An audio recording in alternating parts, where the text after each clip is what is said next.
Hello, welcome to my channel. I just would like to come on. I would like to express some things. Welcome if you are the first time being here. If this is your second time, welcome back. So, I want to come on and I want to express some things. I am very extremely troubled about the situations that is going on with me. And I would like people to hear me out, of the ones that are willing to hear me out. As far as in regards about with the situation, I keep coming on, making things public because it is important for those that do care and are concerned about some things that I've been speaking about. So, yesterday was payday. And what I want to say is that this is the third time that I have not received my pay on time. I called as far as the card holders, which are bank holders that I decided to go with as far as for a direct deposit because of the transitions that had to keep disputing with the bank that I had and changing my card. And we had went into computer. Me and the manager had basically up loaded the information that was needed. I want to make sure that I get this out right and correctly and everything that it is that I want to say, but I'm kind of like really highly upset right now at this time.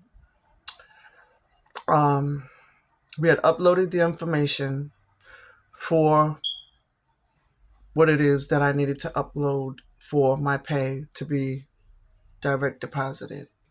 I called down yesterday. There was no pay at all. This is the third time that this has happened. Okay. Last month, I had to get paid at the end of the month. It was the 26th. Okay. I was without pay for a month. Waited. Also, the prior month before that, I was without pay for like a month. Okay. When we uploaded and did the information that we did as far as with things so that things could be set for the payday that was coming up, because I get paid bi-weekly, which was yesterday, that should have had been already set. I'm not understanding why there is a delay with my money and why things are occurring as they are occurring. Okay. The third party involved, which are the Child Support Services of Rhode Island, have got their portion of whatever it is that they were supposed to have got, which they have on the pay stub. It's noted on there. Besides them taking whatever it is that they also take, they are also delaying the pay that is owed to me. I feel as though that this is a form of control. This is a form of harassment. And this is not right, what's going on behind the scene. And this has been going on a very, very extreme long time. Before this situation, as far as about with jobs, even before I had worked this job that I worked and been on for like quite some time, even other jobs as well, they've been collecting money every week. And then tax season, they also continue to collect money, leaving me with $180, I recall, of one time, or maybe it was like 200 was the lowest, to about 200, about within that range. My tax return is $202. I made 16,000 and something dollars. That's what it's saying according to the script. Okay. They took out for medical expenses $1,000 and something. I don't know whatever else that is on that's stated on there. But yeah, I've been at this job where I've been at for over 4 years. Okay. So my taxes have pretty much ran about the same, over $6,000, because it's like 16. I said 6,000. I'm sorry, over 16, because it was $16,000 and something, some hundreds, couple hundreds with it. I don't have the paper right in front of me right now, so I can't really state for the exact amount. But this is what they have been receiving. When you add that up, that is over, like, probably, I don't know, 56,000, right? Probably a little over that. Even prior, like I said, since 2009 all the way up into 2026, right now, they have been collecting pay from me every week from my jobs that I worked, and also tax season been collecting. My oldest child is going to be turning 33 years old. Okay. My daughter, the third child, is going to be turning like about 25, 26 in there, right? Okay, and the youngest is going to be 18 years old, October the 27th. These people are still continuing to collect money. I can understand for the last ones, okay, there is a total of 5 children that are involved in this matter. Okay. Only one of them, which is the second child, who is about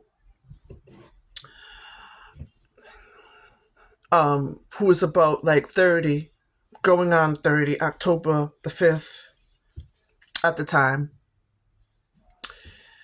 Or so I believe, if I'm not mistaken. Sometimes I'm a year behind on the age. Do forgive me, because I be even behind on my age and whoever else's age. So do forgive me as far as about with that.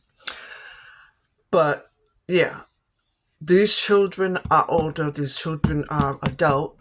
Okay. The last two just became adult. Well, the other one already had. The last of the two youngest ones one has become adult as of last year. She's 19, turning 19 April the 14th. The other one turning 18 October the 27th. Okay. These people have been involved in collecting money for a really long time. When you calculate up as far as the taxes that have been received from 2009 all the way up until now, 2026, besides the pay that have been taken weekly from jobs, they should have been already done and paid, as far as according to my calculations. I don't know if anybody else's calculations is about as far as where mine is. 2029 to 2026 is an extremely long time, okay?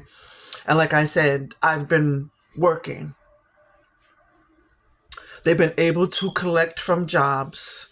I have not been somebody that's been out of work, not working, or any of that. Okay?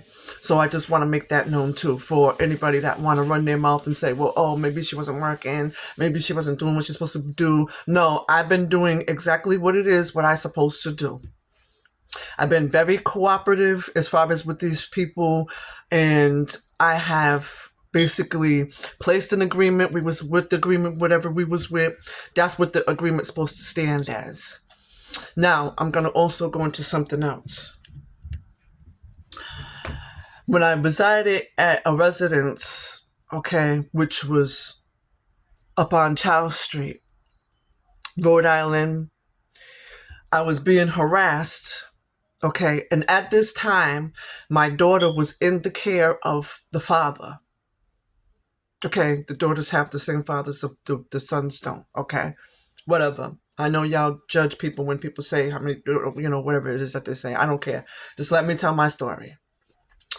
Anyways, so the daughter was in the care of the father, right? I don't know if at this particular time, she had not been home, or she had left the home and was over at a friend's house. That's what it come to find out. The father knew about what, as far as this situation.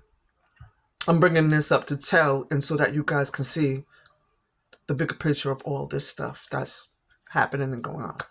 And I really want you to know about this. They came to my apartment at Charles Street that I was living at the time, 460 Charles Street. Came to my apartment, and this was a one studio apartment, mind you, with one closet, one bathroom, and a studio apartment don't have any other rooms but that one room. Okay? I had got custody back of a child that was in my care at this particular time that they came out to my house. It was a DCYF caseworker.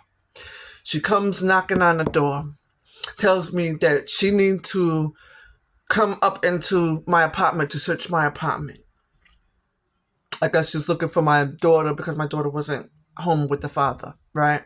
I don't know if he had already alerted them that she was at a friend's house because he knew before she had came, or whatever the case is, and they still decided to come out, or what the situation was.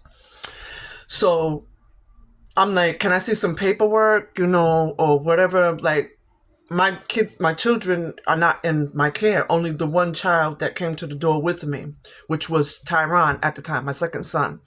So my son was upset at this particular time as well because of, what was going on, because they were coming to my house knowing that, there was no children in my care but him, and knowing of some other things, because when I got the time to talk to him, I talked to him and let him know, and he observed some things too. And I'm pretty sure that my children know as far as about to do with DCYF from a lot of other people and cases that they may have had, and know how DCYF can be. And we all, as a people that do know how DCYF in the state can be. So anyways, he says, no, I mean, like, you don't need to come up in here. Like, why are you harassing my mom? He says, he asked her at the time, and everything. Well, we just need to come up in here. We need to do a search, or whatever it was that she was saying. I had called the cops to come and back her up and to check out what it was that she was saying, because she said she needed to come into my apartment for. When he got there, he just said to me, he was like, just let her, do her job and do whatever it is. She's saying that she needed to come up in here for whatever reason, I guess, to make sure my daughter to do, I don't know what it was that they were doing. I know they were harassing. I know that much. I did know. So anyways, because the officer said, to let her up into the apartment, I let her up into the apartment. He was like, just let her do whatever she got to do, get it done and over with, then, she can leave or whatever. So, boom, it was done, right? Okay. She did what she had to do. She up there looking and pulling the shower curtain back, looking in the tub, and then she looks in a closet. That's a one-space closet. That's the only closet up in the apartment. She pulls that back and looks all up in there, just looking ridiculous. To me, it was ridiculous, okay? After she was done, okay, I was like, okay, can you, leave now? You done did as far as whatever it was that you needed to do. I cooperated, let you do whatever it was that you needed to do. So she had left, and the police had asked her to leave as well. That, came out and everything, because she was done conducting whatever it was that she was conducting. Called my daughter's father. I told him, what had happened, that the lady had been at my house and came there looking in the studio apartment for Jalen, thinking that she was there in my house. He was like, she was at a friend's house in the neighborhood. That's where she was at. I know where she's at. He said, because I guess she had went there before or something like that. I don't know. But anyway, so that's one time, right? There was also another time that they came, because they came like a couple of times to my residence where I lived at, harassing. And they had no paperwork as far as to come there, and no reason to come there. And this wasn't the other two times. Besides that time was not when the child that was in my care was there. This was before he got there the other two times. And only that time, which was the third time, was when he had happened to be back in my care and had been there. Okay. So at the time, there was a person that I was involved with that I was like, okay, because he had decided, that he wanted to go out of state and go visit a girl, a female who is an evangelist Vivian, who is a friend of his. He was like, let's go out of, state, and you need to get away for a while and everything, because he was aware and knew about what the situation as well, because I had talked to him about what was going on, and a lot of things that had occurred at that time. So he was like, okay, let's go, and maybe you need to, come with me and get a vacation, take a vacation from this for a while and everything. So I did, and we left Rhode Island and we went into Detroit. So when we was in Detroit, okay, I also was working for a little while and everything. Like I said, they know your social security number, so they collecting money from you when you work wherever it is that you work at. Before I had left out of Rhode Island, I was before the judge in child support court, and the judge asked me, as far as about where I was working at. And at this particular time, I was working at Walmart. I had been working there for almost like 2 years or so. So, I told him, I believe if I was mistaken, excuse me, I wasn't working full time. I think I was only just maybe part time for the most part of the job. I was almost pulled into full time. Then they wanted me to pull into full time. Then they also was going to consider me being a manager, but I had basically a lot that was going on as far as my health conditions, so I couldn't take the position as far as being manager. So I did get another job after that. I kind of had to leave work from there for like a while, being with the conditions that I had, considering I had an ulcer. But I found that out way down the line, and other conditions due to trauma, which was not making the health conditions any better, because of the stuff that was going on, that I had to deal with as far as DCYF and state, all that stuff. So anyways, that at that time, right? While in Detroit, the same. Was working, got a job with him, working at the cleaners. Was working there for like a little while and everything. So like I didn't really say anything about with that job, not as of yet, because I had just got hired, and then I wasn't even there long, but only a couple of weeks, because it didn't really work out for me. So my fiance at the time, because he didn't give me a ring, mind you, as well, that this person that I was talking to, we was talking to be engaged. I was still waiting for a ring. When we was in Detroit, we had talked to the pastor, talked to people about as far as getting married, stuff like that. So anyway, I continued to work. I was homeless because the situation basically happened between me and him. At that time, I decided to split from him because we had some situations going on. All right. So I was homeless. I was literally out on the street.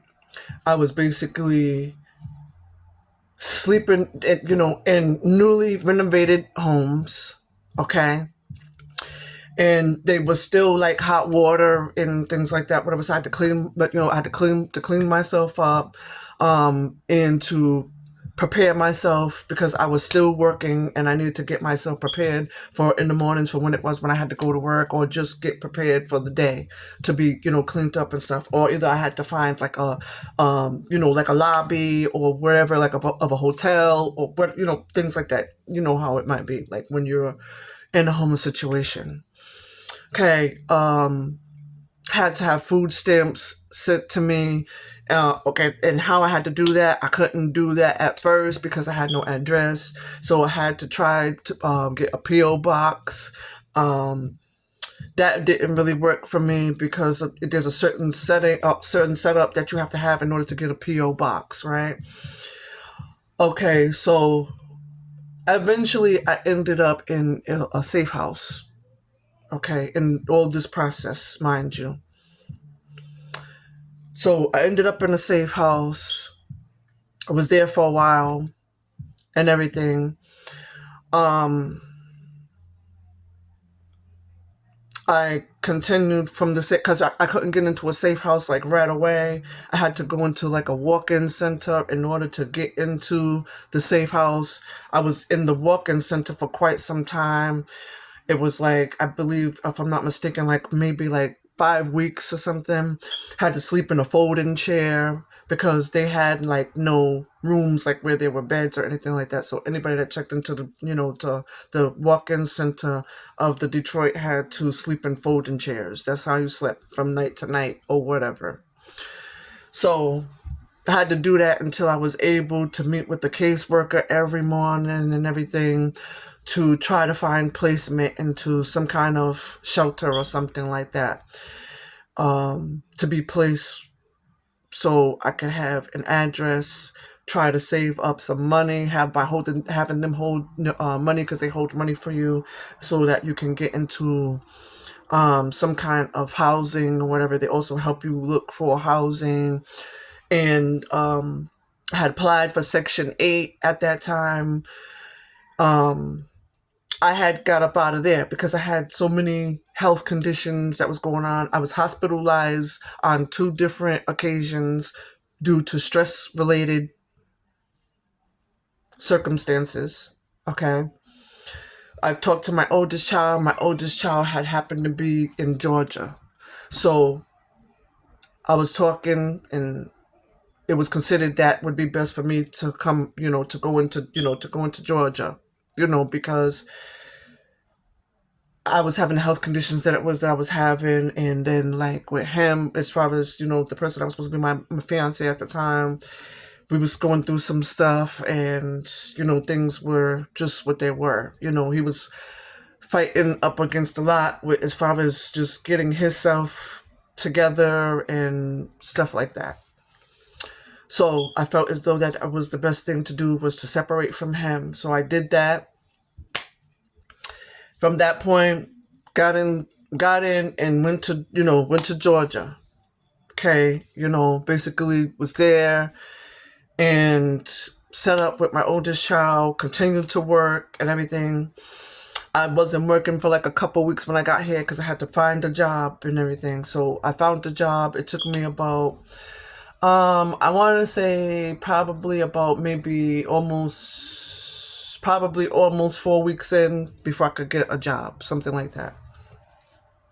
So I got into a job, was working at Wendy's, okay, Marietta Boulevard, worked there. They was collecting money from me. Like I said, they've been collecting money from me from every job that it basically was where I was working at. I would call in, report to them, tell them as far as where I was working, let them know as far as my residency, stuff like that, right? They were upset basically because I had moved out of state, like I wasn't supposed to move out of state. Mind you, I have no warrant or anything like that.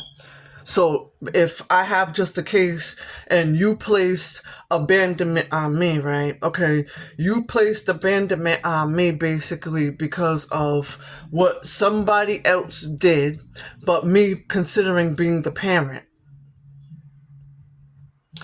But that's what you placed on me that I had to take. Okay, then also I found out when I tried to apply for a job being a teacher's assistant at a daycare, I was unable to get that job because due to the fact was when they ran my name, and I found out I can't work as far as around like children, like being a teacher's assistant and things like that, right? So that's affecting me too, and that's like damaging me as far as my character and stuff like that. There's a whole lot that come into play that I gotta take due to the fact that this situation occurred. The person that was the perpetrator was not arrested. Okay, then they tried to say that, and others tried to say besides the state that it wasn't documented as far as a report and all this other stuff, when I clearly did document it as a report. They did whatever they wanted to do with the situation basically because people's family was also involved with this, as far as worked for the state. and stuff, like as far as the courthouse, and was police officers and things like that. And also my family that knows of people that work in the state and that are police officers and things like that. I want y'all to follow me. Okay? So that's why that situation turned out as it did. Then also, because considering that the child was only 7 months old and she could not talk and say who was the person that was responsible for what had happened, that was another reason why they felt as though for things to go. But mind you, that the perpetrator admitted to the crime to his sister, who had stated that she didn't want to put him in anything because that was her brother. Okay? And that's what she had told me as far as about with the situation. She said that he confessed. He also had confessed to me about with the situation. He also had confessed as far as with the social worker, Shannon DeCesare, and other worker that was involved that worked for the family services. Audrey Amato was also aware that this individual had harmed the child as well, because she had got threatened by him whenever it was when he came up to the family services. I was told by her, and he had threatened her family, and she made no reports of this. Okay, I don't know if she just only told the supervisor and that was it. Other than that, there were no further reports that were made, because this individual was not arrested for going up into the family services making threats to this caseworker. Okay, so I happened to see her whenever I saw her at the Stop and Shop. That's when I seen her at the Stop and Shop. I also had happened to see the aunt of the perpetrator.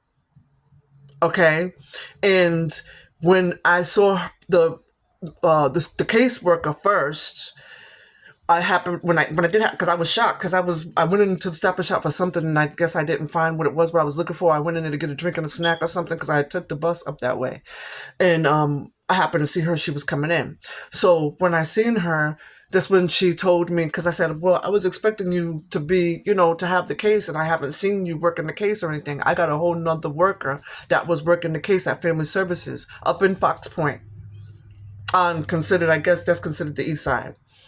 So anyway, she goes, oh, well, no, I'm not working on the case anymore. And they had took me off the case, and you had got another worker due to the fact that I had got threatened. And she was like, my family got threatened, as well. We were in danger. So that's why I got put off the case.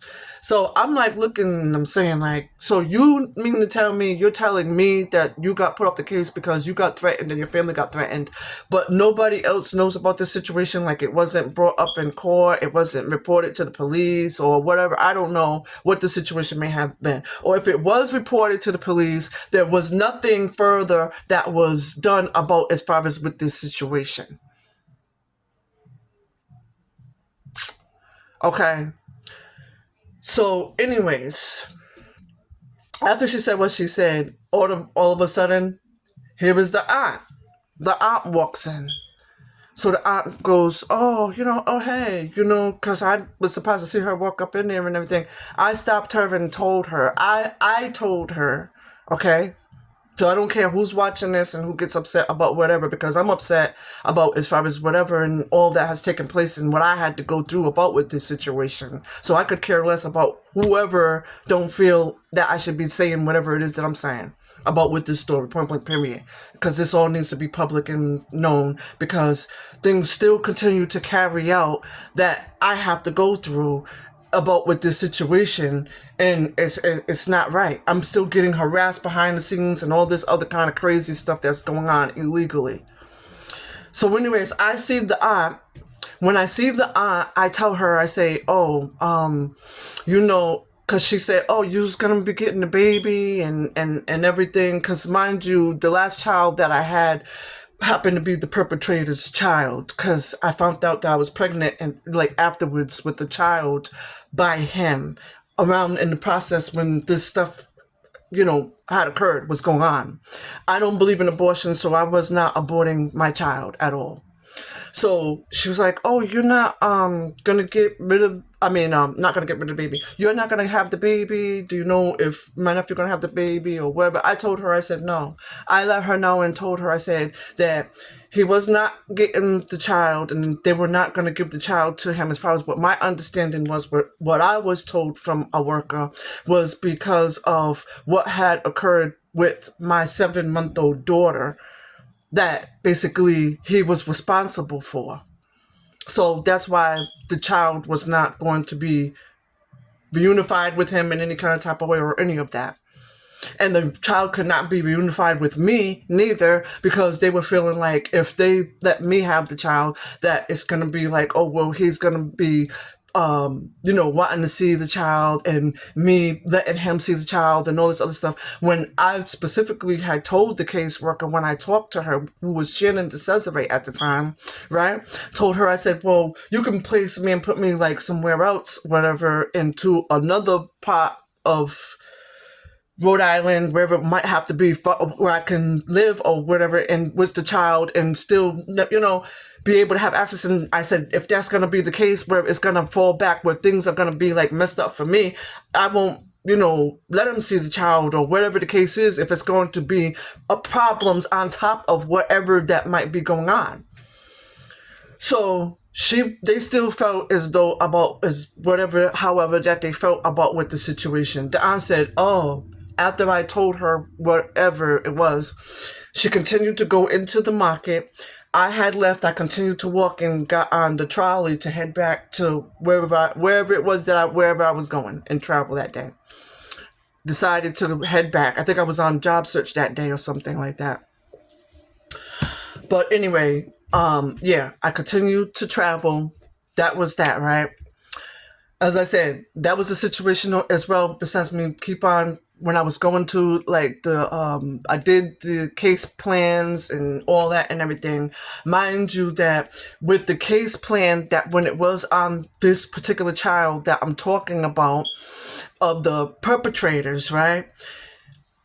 It was, I had an apartment at the time. I had a place. I did the case plan. I was going to according to the case plan and everything. Was supposed to have got this child back because I already was at the end of my case plan and had done the things that it was that I was supposed to have did. She still decided to go behind my back and give my child to a Jamaican couple that has the child, and for them to adopt the child, and felt that the child should be best in their care. So that's where the child went, into their care. The couple had basically, they had communicated with me. I was talking back and forth with them. The wife of the husband did not want me to have, custody back of the child, because the caseworker was like, the caseworker said to them when we was in the meeting, she had me do paperwork, mind you, about as far as this as well. She had me doing paperwork saying that they would only be like in temporary, the child would only be in temporary custody of the wife and the husband. Okay. She was like, oh, you can still try to get him back. It's according to them, and it's up to them if they want you to see him and everything or whatever. So, okay, mind you, after this pop, when the paperwork was basically signed, right? I continued to have contact with them. They gave me their phone number. They would bring, they would bring him by as far as holidays. I had stuff for him on holidays when he would come by and everything. This particular holiday that he came and visited me and I had stuff for him, he was crying, hollering and screaming. He grabbed my leg when it was time to go. He was saying, I want my mommy, I want my mommy. Wouldn't let my leg go. He didn't want to go with them for whatever the reason was, okay? But, the mother was, trying to get him off my leg, the foster mother. She was trying to get him, to come on. She was like, come on now, you can come back. We'll come back and we'll come and visit her and stuff like that. And the father, the foster father, was also talking with him and everything. Got him to calm down to an extent, I guess, pretty much after he was out the door or whatever the case was, they had left. I had said to him that, I'll see him again, tried to get him to calm down as well and everything and comfort him, letting him know that the situation was all right, and that I would be calling him, talking with him. I continued to call them, talk with him, ask them, about his schooling, how he was doing in school and everything. The foster dad was talking with me, considering getting him back into my custody at some point. The wife, she didn't want it because she had already created a bond with the child, so she didn't feel as though that the child should be back in my care, considering that she had, a bond that she had with the child. So this continued and this continued on. Like I said, I left there at whatever time it was, whenever I left there, because I needed to get away. There was too much going on. Tried to talk with certain people that I associated with as far as about with this situation, because it was very extremely overwhelming. Even a cousin of mine, and I tried to speak with him as far as about with the situation, because he was like wanting to know what had happened with the baby and all of this, and who was responsible and all this other kind of type of stuff. And you know there was people that had questions about what basically had occurred, and I tried to get you know information to them as far as what had occurred about with the situation, right? This stuff, like I said, because it was extreme and they kept coming out to my house, and because of the harassment and the stuff that I was getting sick. Also found out when I was in Detroit after leaving Rhode Island that I had gallstones. That's why I found out that I had an ulcer. Um, Stress related, conditions continue to happen and make health conditions that I already had worse.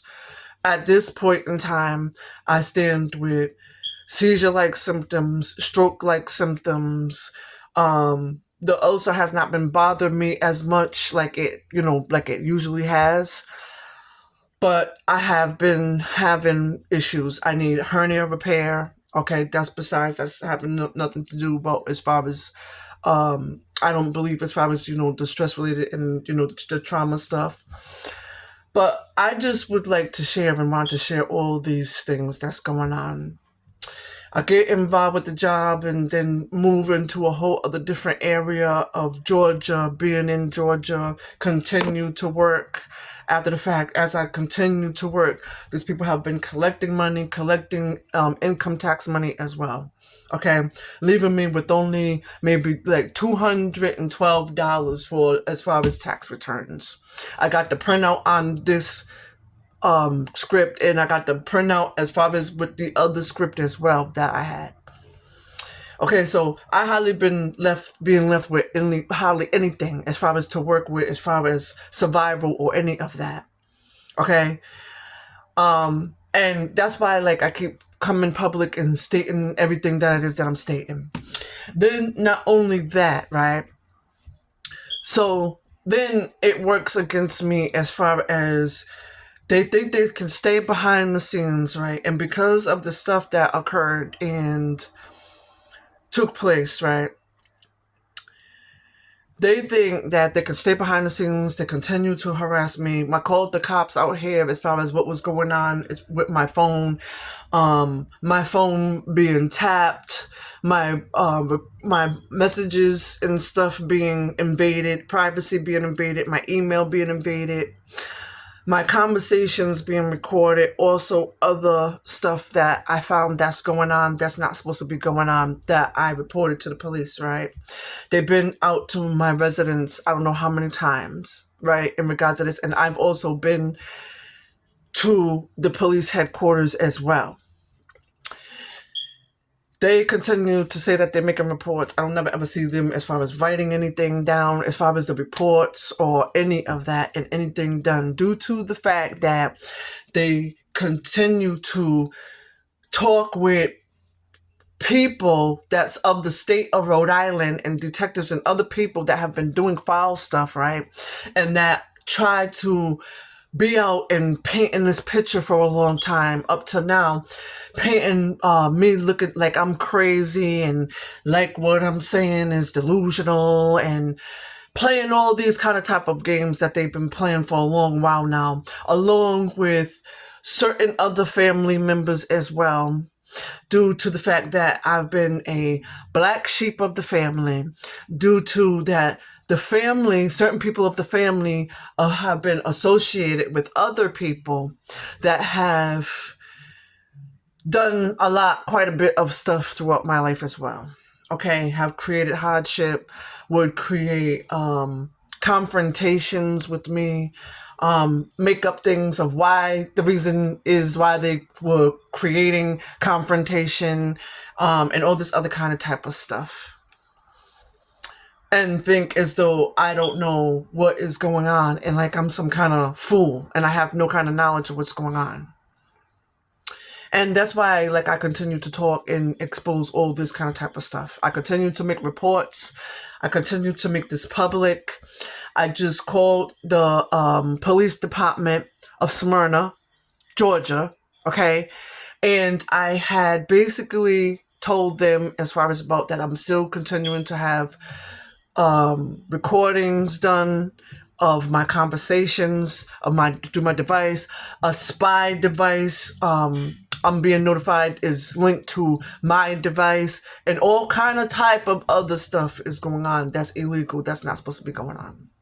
So that's why I keep speaking about this stuff, and I'm not going to stop speaking about this stuff until I get justice and peace, as far as in regards to all of this stuff that is going on.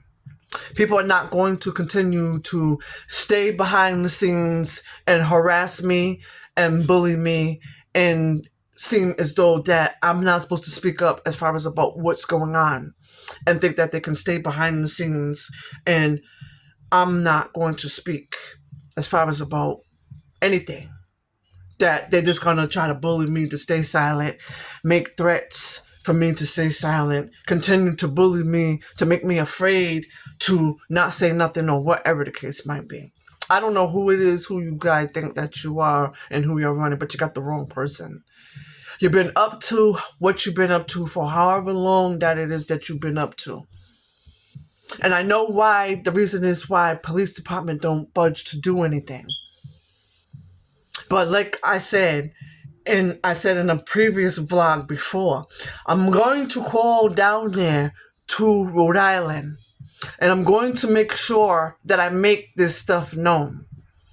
And I want you to know also as well that it has been reported, okay, as far as the foul play and things that have occurred with the caseworkers and about with the situation about with the children, it has been reported to Channel 12. Okay? Also, speaking about Channel 12, I don't know if that's the channel that I was on, but my name was not released at the time. It was just, I guess they was just basically stating that a mother that left a child with the boyfriend or what, I don't know. I don't know how you put the story. I really don't. And I'm not going to sit up here and try to put the story as though I do know what it is that you said. I found out that the release of the story was done on me, but my name wasn't said through my son's father. That's how I found out that the release of the story, that it was on the news.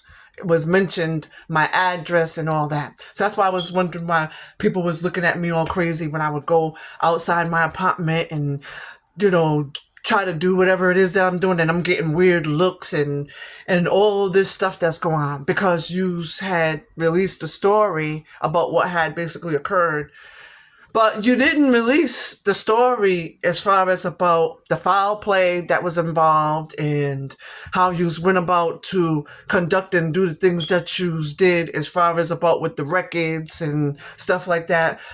So that way, when it reached the statute of limitation, pretty much that I could not go after you. Okay, due to the fact of what was told to me in confidentiality by your co-workers about you fabricating documents and other things that basically had occurred. About you also with child support having the last child's father on records to receive child support, who was the perpetrator, okay, and of the crime that was committed against my 7-month-old daughter. You didn't say any of that, but you had the audacity to mention about every other thing, everything else. Also of a officer that had came out that was aware when it came out again of the situation that had occurred with this individual and knew and had knowledge of that this individual had harmed the baby. You didn't say any of that stuff. But you were running your mouth and everybody was saying everything else about everything else that it was that they had to say. I'm going to end this here and I'm going to come on and make another video because this video has been quite lengthy already. But I just wanted to put that out there, all that I said. And this is an unapologetic message, okay? Don't send any private messages to my phone or keep calling me from business numbers and harassing and hanging up and, talking about, having the accidental people call here, death certificate people call here, talking about, do I need health insurance? And I mean, not health insurance, life insurance, and saying that there was things that occurred that have not even taken place, because now I feel like as though that my life is in danger for whatever the reason is. So that's going to make me come out with this story and talk about all that it is that I need to talk about even more. Because if you plan and plot and think that you're going to do anything to me because my voice is being spoken and heard, you got another thing coming. You got another thing coming. I'm going to cut this short as that right there because, like I said, this has been already lengthy. I'm going to be coming back on and doing another video. Peace to you guys. I'm sorry that I had to come to you with all this stuff and everything. And I could not come to you in a whole other different way. This needs to be out and this needs to be talked about as far as what happened and what occurred. And also what I wanted to say, anybody that has anything to say as far as in regards about with this situation, make sure you get on about with this story, talking about what it is, what you know that are facts. Don't come talking about this story with half stuff. Talking, know what it is, what you're talking about, and also have proof. Have facts, because a lot of you was talking about with the story and don't have facts. A lot of you were talking but don't have and know about as far as real survival mode, what was going on and what was occurring and the danger of that situation, but you were talking and running your mouth. And a lot of you that was speaking as far as about with my story, you really deserve by right to get sued. You really do.